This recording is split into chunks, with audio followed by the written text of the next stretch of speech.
What's up? My name is Ryan with Blockbender Media, and today I'm going to share with you my story about how I went from serving tables, not knowing anything about code, to landing my first web developer position, and some of the tips and tricks that I used to make it happen in just over a year. So I'll give you a little bit of backstory on who I am and where I came from. I come from the service industry, where I worked for about 9 years as a server and a bartender. Now that was really a nice job to have in my early 20s. I really enjoyed the pace of it. I enjoyed the fact that it was easy to get rid of shifts whenever I wanted to take some time off. I love the fact that I got to leave with money in my pocket every single day. However, as I got to my mid-20s, I started to realize that maybe I didn't really want to be a server forever. So I started looking for other avenues, and that's when I found music. Music was something that had always interested me, but doing it in a professional setting was never really something that crossed my mind. So I enrolled in school and I went back for music business. I eventually picked up DJing, and then I started doing that on the side. Now, music was awesome and I really enjoyed it, and it will always be a huge part of my life, but I decided too that that really wasn't what I wanted to spend my life doing. I started to find myself getting burned out playing some of the most mundane gigs, and I was by no means doing it for a full-time income. So just before my 30th birthday, I took the plunge and decided to start to learn how to code. I had always liked computers. I had been a gamer when I was a kid, so I had thought, how hard could it be to really learn how to code? And that brings me to my first tip. The very first thing that I started doing in March of 2019 when I started teaching myself how to code was utilize free resources like Free Code Camp and YouTube.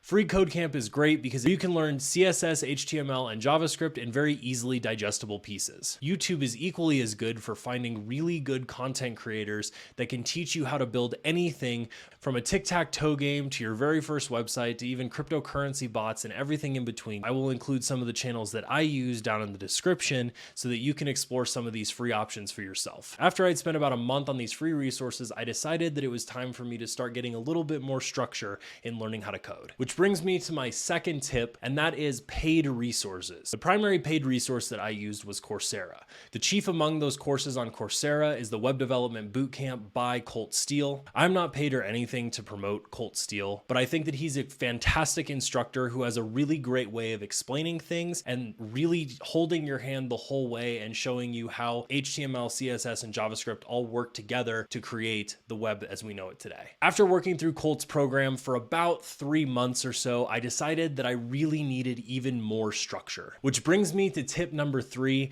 and that is web development bootcamps. Bootcamps are really a hot topic. There are a lot of YouTubers who will say that you don't need them, that they're overtly expensive, that you can find all of this information for free on YouTube or Coursera or other places that are free or just don't cost very much money. And while it is true that you can find a lot of the information that you get in a bootcamp online, I personally needed more structure. I like having an instructor. I like having someone to outline everything for me and tell me what to do. And it also gives you due dates, which makes the pacing, in my opinion, feel a little bit better if you're someone who needs to have the pacing laid out for them rather than set the pace themselves. Now, there are a few things that you want to do when evaluating a bootcamp. The first thing, obviously, is going to be cost.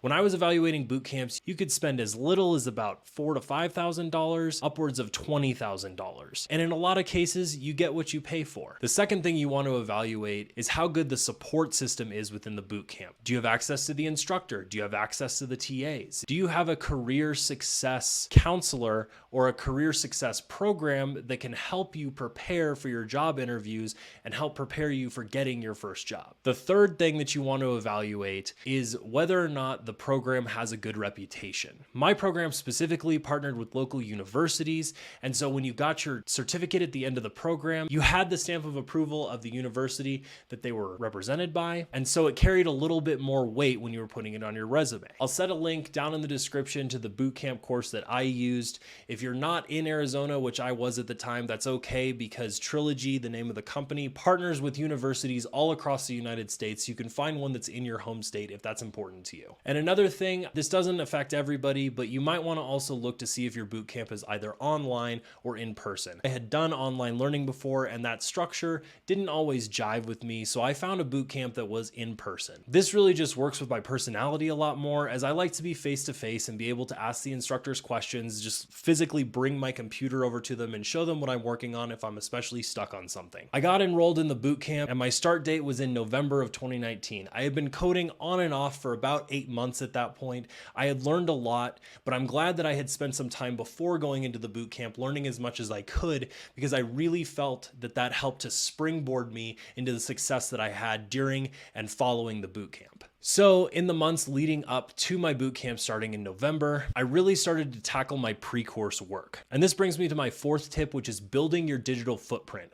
Before we even got started in our bootcamp, it was stressed upon us the importance of building a digital footprint. The chief among those being LinkedIn, your personal website / your portfolio, and your resume. Your LinkedIn is incredibly important because almost every single employer that I talked to, that I interviewed with, and probably at least half of the places that I applied to visited my LinkedIn profile. Even if you don't have the experience yet or any of the projects or your portfolio or anything else to put on it, just getting it set up is very important. The second, your portfolio and your website is equally important, but at the beginning stages, it's not really something that you're going to have a whole lot of content for unless you've done a lot of the work beforehand or once you're a few months into your bootcamp. The next thing I did was I got my resume ready. Up until this point, the first month or so in the bootcamp, I didn't really have a whole lot of projects that I could put on there. However, I did have a few of the projects from the web development bootcamp that I had taken a few months prior, so I started to include those in my portfolio. As time went on, we really started to build our own personal website and portfolio, and it was only about a month or two into the bootcamp where we really started this. Once you start building your website, it's not that important that it looks super amazing and super great right off the bat. I know that a lot of people, especially on YouTube, will tell you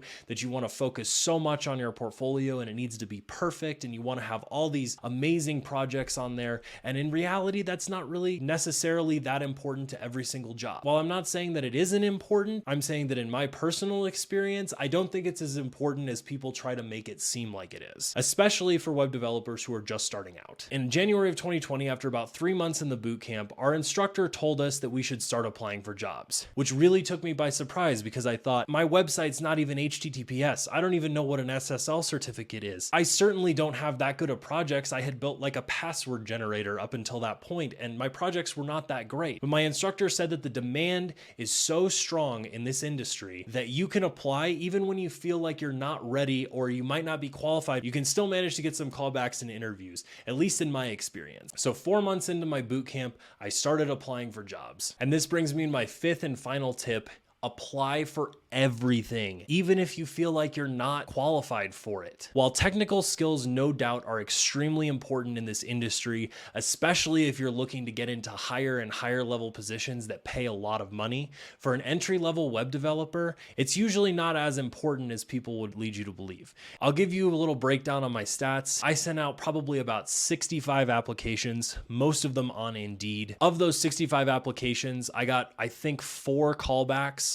Of the 4 callbacks, I got 3 interviews, and of those 3 interviews, I actually received 3 job offers. Now, this is another thing where the bootcamp came in handy because I was able to heavily utilize my career development experts, and they were able to review the job offers for me as I was navigating the very delicate situation of entertaining multiple job offers and trying to ensure that I got the most money and I found the job that was right for me. Now, 2 of the positions were for web development positions, but one of them was a QA position. I really didn't want to do QA, so I ended up accepting one of the web developer positions, which was full-time with benefits, which being a server, I hadn't had benefits in like 5 years. So I was like, I need to take this job. This is amazing. While I did do a technical assessment for the job, I really think that it wasn't my technical skills that ended up getting me the position. Because I had such a lengthy background in serving, I leaned way more into my communication and personability skills when I was in the interview with the man who would eventually become my boss. When you don't have the technical skills, it's okay. Lean into the other soft skills that you do have. Lean into your ability to communicate with people.